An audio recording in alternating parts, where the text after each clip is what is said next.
ဝေမရှိပဲအိုမင်းမဲ့အချိန်ကိုရောက်လာမှကြောက်မိတယ်ဝေမစုပဲအိုမင်းမသွားပါနဲ့ဘာကြောင့်လဲဆိုတော့ဆင်းရဲဒုက္ခဟာကျွန်တော်တို့ပြန်စားဖို့အားမရှိတော့တဲ့အချိန်မှာပို့ပြီးနာကျင်စေလို့ပါဝေမရှိရင်တေးသေးမွားမွားဖြစ်ဖြစ်တက်တောင့်တက်တာနဲ့ရွေးချယ်ခွင့်မရှိဘူးရတာရှိတာစားခြင်းရင်တွက်ချက်ရမယ်အနားယူခြင်းရင်စောင့်ဆိုင်းရမယ်တိတ်ဆိတ်စွာနေခြင်းပေမဲ့သူများအတန်တွေကိုသိခံနေရမယ်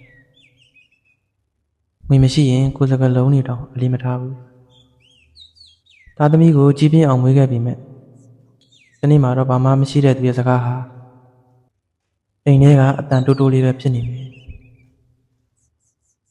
ဝေမရှိရင်နာမကျန်းဖြစ်တဲ့အခါအားငယ်တဲ့အခါအားနေတဲ့အခါကာကွယ်စရာမရှိဘူးဆရာဝန်ဘူးဆေးဘူးဆေးရုံသွားစီဒါတွေက